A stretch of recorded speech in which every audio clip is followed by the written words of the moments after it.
देखिए लड़ाई 10 लाख छात्रों की नहीं है आरो ये लड़ाई शिक्षा को बचाने की। आप देख सकते हैं लगातार पेपर लीक हो रहे हैं, चाहे यूपी कांस्टेबल को आरो ये शिक्षा को बचाने की लड़ाई। यहाँ से शिक्षा बर्बाद हो जाएगी। कौन पढ़ेगा, कौन लाइब्रेरी में पढ़ेगा, कौन ऑनलाइन कोचिंग करेगा अगर ऐसे पेपर लीक होते लगे लगातार। ये सरकार जिस तरह से हम लोग कारपोरेट के लोग आ जाएंगे, बड़े उद्योगपति के लोग बनेंगे, कोई आम लड़का नहीं पढ़ेगा, शिक्षा बर्बाद हो जाएगी।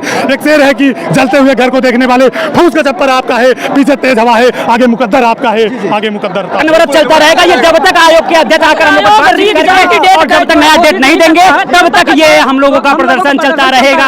ऐसा देख रहे हैं भाई साहब कि वो हमसे सबूत मांग रहे हैं। अरे राजा एक बात बताइए, हम सबूत देंगे तो एसटीएफ का घंटा हिलाने के लिए बैठी है। और बाकी आपकी जांच एजेंसियां जो है वो क्या करने के लिए है महाराज?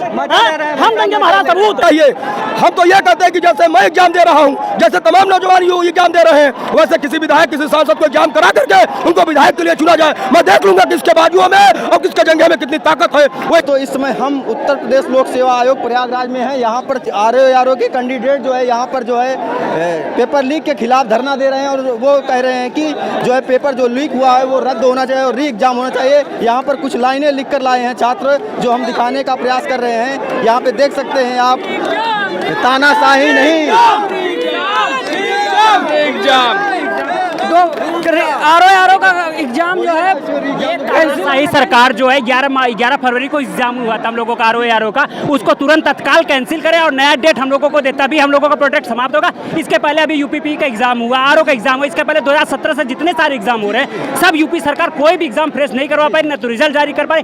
बहुत सारे आयोग में भर्तियां हैं जो अभी भी रुकी पड़ी है, सिर्फ कोर्ट में जाती है, कोर्ट से कैंसिल होता है, फिर ये एग्जाम का डेट देते हैं। हम चाहते हैं कि हमको तत्काल एग्जाम का डेट दिया जाए और हमको तुरंत ये यहाँ से, तभी हम लोग प्रोटेस्ट समाप्त करेंगे, अन्यथा हम लोग अनशन पर बैठे रहेंगे और ये प्रोटेस्ट कंटिन्यू लगातार चलता रहेगा। जैसा कि आपने जो है यहाँ पर कैंडिडेटों की बात सुनी होगी कि उनका मानना है, उनका कहना है कि जो है जब तक री एग्जाम नहीं डेट आएगी तब तक जो है हम धरने पर रहेंगे, बाकी जो है इसके पहले हम जाने वाले नहीं है। यहाँ पर दोनों कैंडिडेट आ चुके हैं, चाहे यूपी पुलिस हो चाहे जो है आरओ हो, तो यहाँ पर री एग्जाम की लगातार आपको आवाज सुनाई दे रही है। हम लोगों को सिर्फ और सिर्फ सरकार से ये मांग है कि तुरंत हम लोगों को नई डेट दी जाए और री एग्जाम के लिए और हमारे जो छोटे भाई बड़े स्तर पे धांधली हुई है, पेपर लीक हुआ है, जो एग्जाम हुए अभी हमारे जो छोटे भाई हैं और भी जो हमारे लोग हैं उन लोगों का भी पेपर लीक हुआ, 4 सीट का पेपर लीक हुआ। अभी तक योगी सरकार और प्रदर्शन आयोग के सदस्य जो है अभी तक कोई भी इस पर निर्णय नहीं ले रहे हैं, इस पर मौन है। हम लोग चाहते हैं कि तुरंत हम लोग को तत्काल नई डेट दी जाए और तभी हम लोग का ये प्रोटेस्ट समाप्त होगा, अन्यथा ये अनवरत चलता रहेगा। अनवरत चलता रहेगा ये जब तक आयोग के अध्यक्ष आकर हम लोग और जब तक नया डेट नहीं देंगे तब तक ये हम लोगों का प्रदर्शन चलता रहेगा।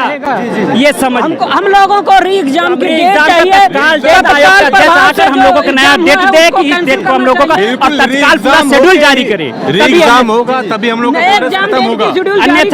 अन्यथा हम लोगों का ये प्रदर्शन लगातार चलता रहेगा, लगातार चलता। हम लोग अहिंसा आमरण अनशन होगा जब तक री एग्जाम नहीं होगा। अच्छा, आप ये समझ लीजिए, आमरण अनशन करेंगे। आमरण अनशन में बदलेगा ये आंदोलन? हाँ बिल्कुल। कोई री एग्जाम नहीं होती मेरे साथ अन्याय हो रहा है। जी, जो मेरे जूनियर होंगे उनके साथ भी अन्याय हो गया, तो फिर पढ़ाई करने से मतलब क्या होगा? आप बताओ मुझे। जी पढ़ाई करने से कोई मतलब नहीं होगा ना, तो ये अनशन हम लोगों का आमरण हो जाएगा। आप ये अच्छा, यहाँ पे मैं देख रहा हूँ कि आज जो है इस जो विशाल महापंचायत हो रहा है, यहाँ पर जो है आरओ के लिए कैंडिडेट नहीं है, यहाँ पर यूपी के भी छात्र जो है जिसके साथ अन्याय हुआ है, जिस एग्जाम में धांधली होगी, जितने भी एग्जाम हो, चाहे यूपीएससी हो, पीएससी हो, एसएससी हो, यूपी SSC हो, जितने भी एग्जाम होंगे, अगर उनके साथ गलत होगा तो सारे बच्चे एक साथ आएंगे, क्योंकि सबके हित की बात होगी, किसी व्यक्तिगत रूप से नहीं होगी। हाँ सर, आप कुछ कहना चाह रहे हैं? भाई देखिए, 100 में सीधी एक बात है जी बोलिए कि हर तीसरे व्यक्ति के पास पेपर पहुंचा है। जी ठीक। आयोग में कम से कम 1000 कर्मचारी होंगे। उनके भी बच्चे होंगे। बिल्कुल। अगर आयोग साक्ष्य ही चाहता है तो अपने बच्चों से भी साक्ष्य ले सकता है। बिल्कुल ले सकता है। उनके हित मित्र रिलेटिव होंगे। हम लोग यहाँ सीबीआई के एजेंट हैं क्या? हम लोग साक्ष्य देंगे और साक्ष्य भी दिया गया है, ठीक है, साक्ष्य भी दिया गया है, तब भी पेपर कैंसिल नहीं किया जा रहा है। अब पेपर ना कैंसिल करके आयोग एक गलत ढर्रे पे चल रहा है। जी आयोग पेपर ना कैंसिल करके पेपर आउट करने वालों की मानसिकता को ऊंचा बढ़ावा दे रहा है और पेपर माफिया इससे खत्म नहीं होंगे।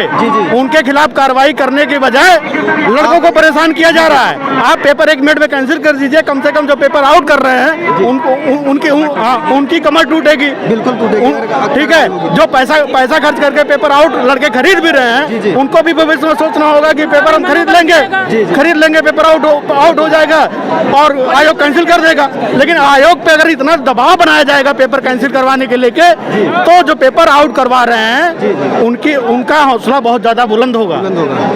और शासन में बैठे हुए जो शीर्ष नेतृत्व है योगी सरकार का, अगर वो पेपर नहीं कैंसिल करवा के बहुत बड़ी गलती कर रहा है, इससे आने वाले चुनाव में उनको नुकसान होगा।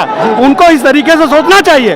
और योगी जी बहुत ईमानदार और कर्मठ व्यक्ति हैं। उनको खुद अपने 4-6 अधिकारियों की नहीं सुननी चाहिए जो उनको गुमराह कर रहे हो। उनको पब्लिक की बात सुननी चाहिए और देखनी चाहिए कि कोई इतने लोग 10,000 लोग कम से कम यहाँ आज इकट्ठा हुए हैं, बहुत बड़ी भीड़ हो गई और सारे लड़के मेंस देने वाले हैं। ठीक है, यहाँ कोई राजनीतिक ये आंदोलन नहीं है, ये छात्रों के हित का आंदोलन है। और ऐसे अन्याय होता रहेगा तो पढ़ने लिखने का क्या मतलब है?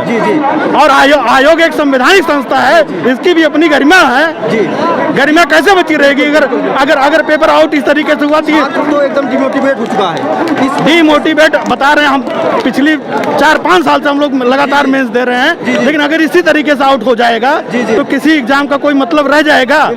फिर आयोग को बंद कर देना चाहिए। एग्जाम का क्या मतलब? पैसा दीजिए, पेपर लीजिए। आयोग को, संजय सिरनेत जी को एक ही निवेदन है कि सर आप पेपर इसको कैंसिल कर दीजिए। हम लोग पीसीएस के लिए पढ़ाई करें, 17 मार्च को पीसीएस एग्जाम है और हम लोग का हित इसमें बहुत ज्यादा प्रभावित हो रहा है। ठीक है, हम लोग कोई राजनीतिक व्यक्ति नहीं है, ना कोई राजनीतिक नारा हम लोग लगा रहे हैं। और योगी सरकार से सिर्फ एक ही डिमांड है कि इस पेपर को जल्द से जल्द कैंसिल करवाए। और जो शेष नेतृत्व में जो भी अधिकारी उनको गुमराह कर रहे हो योगी जी को, उनकी बात उनको नहीं सुननी चाहिए। उनको देखना चाहिए जमीनी स्तर पर क्या हकीकत है। और पेपर बहुत व्यापक स्तर पे आउट हुआ है, और जिस हिसाब से पेपर आउट हुआ है ऐसा नहीं लगता कि सेंटर पे आउट हुआ है। ये ट्रेजरी ऑफिस या जहाँ से पेपर छपता है वहाँ से पेपर आउट हुआ है। इतने पहले से पेपर आउट हो गया और घूम रहा है। और सबसे बड़ी चीज, एक शिफ्ट का नहीं, दोनों शिफ्ट का पेपर आउट हुआ। दोनों शिफ्ट का हुआ है। फर्स्ट शिफ्ट का जीएस का भी फर्स्ट शिफ्ट में पेपर आउट हुआ और हिंदी का भी पेपर आउट हुआ। इस स्तर पर अगर पेपर आउट होगा तो हम पढ़ने वाले लड़के कहाँ जाएंगे? अभी देख सकते हैं कि जो है भाई साहब ने अपनी बात जो है बहुत अच्छे तरीके से रखी है। देख सकते हैं आप लोग यहाँ पर जो है छात्र जो है अपने जो है पोस्टर के जरिए जो है सरकार को संदेश देना चाहते हैं और उन तक अपनी आवाज उठाकर पहुँचाना चाहते हैं। जी बोलिए, क्या कह रहे हैं? क्या बताएं, बहुत दुख के साथ आपको क्या बताएं, ये भीड़ देख रहे हैं। जी। ये भीड़ किस लिए आई है? किस लिए? अपने अधिकार के लिए। अपने अधिकार के लिए आई है, लड़ने के लिए आई है, अपने दुख को बांटने के लिए आई है। कम से कम आयोग को इस बात से तो सहमत होना चाहिए, बिल्कुल बाहर निकल के आना चाहिए कि पेपर लीक हुआ है। कुछ कहना है उनको। ये हम लोग को सर तन से जुदा करने की इनकी जो आदत है, तानाशाही की जो आदत है, ये निकम्मी सरकार है। आयोग भी नहीं मान रहा है। बहुत बड़ा विडम्बना है भैया इस देश का। कम से कम उनको स्टूडेंट के हक में, बेरोजगारों के हित में, विद्यार्थियों के हित में आके कुछ कहना चाहिए। देश ये स्टूडेंटों के बदौलत ही आज बहुत बड़े आयाम पर पहुंच सकता है। ये युवा ही है जो किसी भी को सड़क से संसद तक उठा के पहुंचा सकते हैं। तो संसद से सड़क तक लाने में उनको ज्यादा देर नहीं लगेगा। मेरे साथियों, मैं ये कहना चाहता हूँ, ये लोग कहते हैं कि डबल इंजन की सरकार है। डबल इंजन की सरकार होने के बावजूद भी पेपर इतने जल्दी से लीक हो जा रहे हैं और लड़के जब अपनी मांग को लेकर के पहुंचते हैं तो आयोग में ताला लगा दिया जाता है। ये कैसा हम लोगों के साथ बुरा व्यवहार किया जा रहा है। हम नेता युवाओं का गला घोटा जा रहा है। ये बिल्कुल इनकी गंदी मानसिकता है। ये अपनी मानसिकता पर काबू रखे, वरना हम लोग अटल आंदोलन करते रहेंगे। अगर आवश्यकता पड़ी तो हम लोग आमरण अनशन करने के लिए भी तैयार हैं। देखिए लड़ाई 10 लाख छात्रों की नहीं यार, ये लड़ाई शिक्षा को बचाने की। आप देख सकते हैं लगातार पेपर लीक हो रहे, चाहे यूपी कांस्टेबल हो आर ये शिक्षा को बचाने की लड़ाई। यहाँ से शिक्षा बर्बाद हो जाएगी। कौन पढ़ेगा, कौन लाइब्रेरी में पढ़ेगा, कौन ऑनलाइन कोचिंग करेगा अगर ऐसे पेपर लीक होते लगे लगातार। ये सरकार जिस तरह से हम लोग कारपोरेट के लोग आ जाएंगे, बड़े उद्योगपति के लोग बनेंगे, कोई आम लड़का नहीं पढ़ेगा, शिक्षा बर्बाद हो जाएगी। एक शेर है कि जलते हुए घर को देखने वाले, फूस का चप्पर आपका है, पीछे तेज हवा है, आगे मुकद्दर आपका है, आगे मुकद्दर आप। देखिए छात्रों ने अपनी आवाज को कितनी बुलंदी के तरीके से रखा है। यहाँ ये बहुत गलत किया जा रहा है, समझिए। यहाँ पर युवा इस तरीके से उत्साहित है, अपने भविष्य को लेकर के, इनके भविष्य को देख करके गला इनका घोटा जा रहा है। ये बिल्कुल निर्मम हत्या है एक तरीके से। ऐसा नहीं होना चाहिए। हम तो ये कहते हैं कि जैसे मैं एग्जाम दे रहा हूँ, जैसे तमाम नौजवान एग्जाम दे रहे हैं, वैसे किसी विधायक, किसी सांसद को एग्जाम करा करके उनको विधायक के लिए चुना जाए। मैं देख लूंगा किसके बाजुओं में और किसके जंघे में कितनी ताकत है। वो एग्जाम क्वालिफाई करे और अपने विधायक की सीट पर प्रस्तावित हो। जी जी जी, यहाँ पर हमारे साथ भाई साहब हैं जो अपने आज 5 दिन हो गया, कुछ सुनवाई आया। जी जी, 5 दिन हो गए यूपीपी के पेपर पे, क्या कर रही है सरकार? अच्छा, आप यूपीपी के कैंडिडेट हैं? हाँ। यहाँ पे जो है दोनों कैंडिडेट आ चुके हैं, आरओ और यूपी पे।